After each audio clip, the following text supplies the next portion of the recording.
आ, दोस्तों, देखो। आ, कल जैसे मैंने जिक्र किया था कि मुझे डेंगू और मलेरिया हो गया था, और जिस वजह से मुझे मेरठ आकर के यहाँ पर अपना उपचार कराना पड़ा।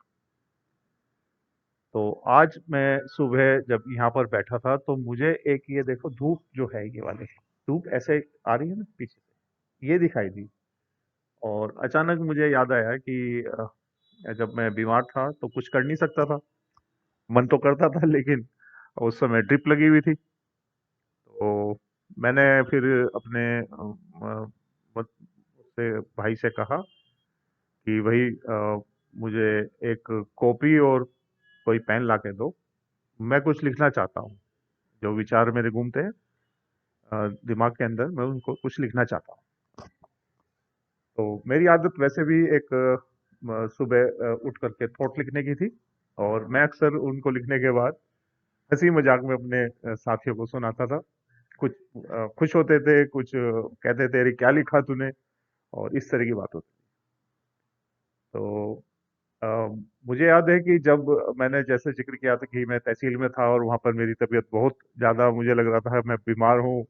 तो कमिश्नर साहब का इंस्पेक्शन था, तो तहसील में आया हुआ था मैं वहाँ। मेरी उप तहसील जो है वो 35-40 किलोमीटर दूर थी वहां पर। तो मुझे याद है कि वहाँ तहसीलदार साहब ने मुझसे कहा कि चलो हॉस्पिटल में चलते हैं और आपको हम दिखा देते हैं, या डॉक्टर को ही बुला लेते हैं। तो मैंने उन्हें मना कर दिया कि मैं नहीं जाऊंगा, और अ, मुझे इलाज कराना तो मैं घर जाके कराऊंगा। मैं यहाँ पे राजस्थान के अंदर हॉस्पिटल में एडमिट नहीं होना चाहूंगा। तो वो बहुत गुस्सा हुए। उन्होंने मुझे बिल्कुल ऐसे डांटा जैसे एक बाप अपने बेटे को डांटता है। कहते थे कि यदि मेरा बेटा होता तो मैं इतनी पिटाई करता उसकी कि मैं उसे हॉस्पिटल में एडमिट कर देता। मैंने कहा, सर, बात वो नहीं है। बात पसंद और नापसंद की है कि मैं यहाँ के हॉस्पिटल में एडमिट नहीं होना चाहूंगा।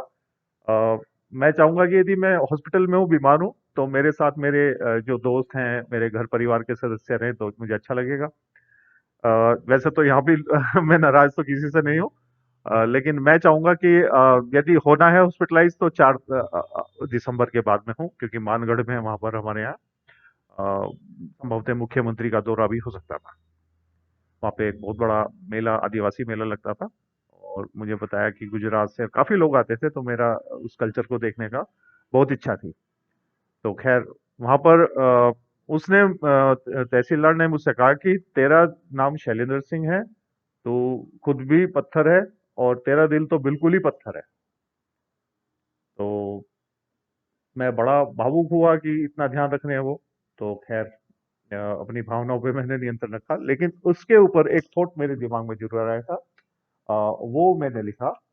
और ये जो धूप है, इसके बारे में भी एक मैंने हॉस्पिटल में, ये मेरी डायरी है जिसमें मैं लिखता था। अ, कुछ भी जो दिमाग में आ जाता था, कुछ गद्य, कुछ पद्य, और सबको सुनाता था।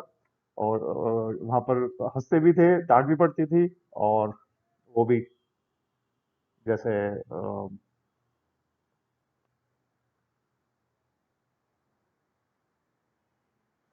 मैं चाहूंगा कि ये धूप का मैं शेयर करना चाहूंगा।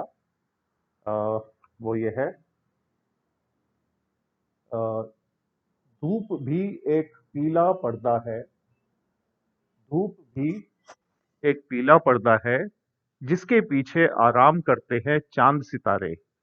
जिसके पीछे आराम करते हैं चांद सितारे, और पर्दा उठते ही आ जाते हैं सामने सबके। धूप भी एक पीला पर्दा है, जिसके पीछे आराम करते हैं चांद सितारे, और पर्दा उठते ही आ जाते हैं सबके सामने। करते लगते हैं करतब कलाबाजी। करने लगते हैं करतब कलाबाजी क्षितिज के मंडप में। तो अभी मुझे लग रहा है कि ये जो धूप आ रही है, बिल्कुल ऐसा लग रहा है जैसे पर्दा, ये पर्दा है यहाँ पर, इस तरह से, ये इस तरह का। और ये पर्दा है जैसे है, बिल्कुल इसी पर्दे की तरह। ये देखो, धूप जो है बिल्कुल हॉरिजॉन्टल पर्दे की आ रही है। तो मुझे वो याद दिला रहा था कि ये मैंने कुछ इसके बारे में लिखा था। और एक पत्थर दिल के बारे में जो मैंने लिखा था उसको भी मैं आपसे शेयर करना चाहूंगा। क्यों करते हो सदा मेरे दिल टूटने का जिक्र? क्यों करते हो सदा मेरे दिल टूटने का जिक्र? छलकता है इसमें तुम्हारा पत्थर दिल होना। क्यों करते हो सदा मेरे दिल टूटने का जिक्र? झलकता है इसमें तुम्हारा पत्थर दिल होना। मैं नहीं करता दुनिया में कोई रोना धोना। मैं नहीं करता दुनिया में कोई रोना धोना। पत्थर या कांच को डर होता है टूटने का। पत्थर या कांच को डर होता है टूटने का।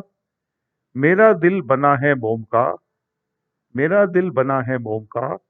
नहीं डर इसे किसी के टूटने का।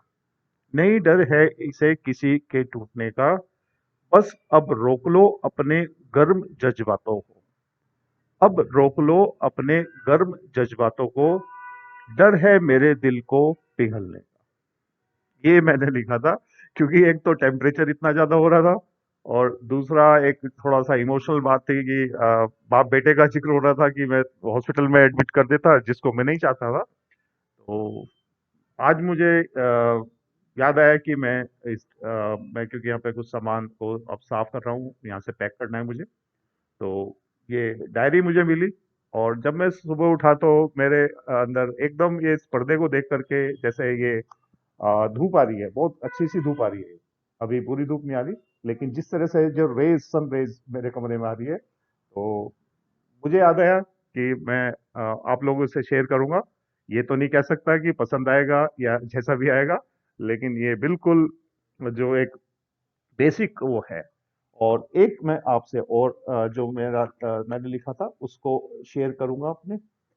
अ,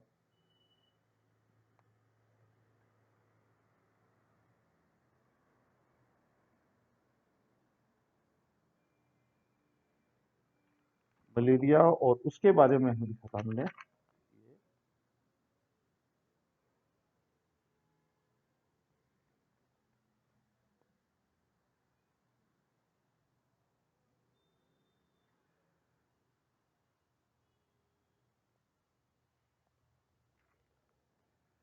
और फासला था सिर्फ एक नजर का।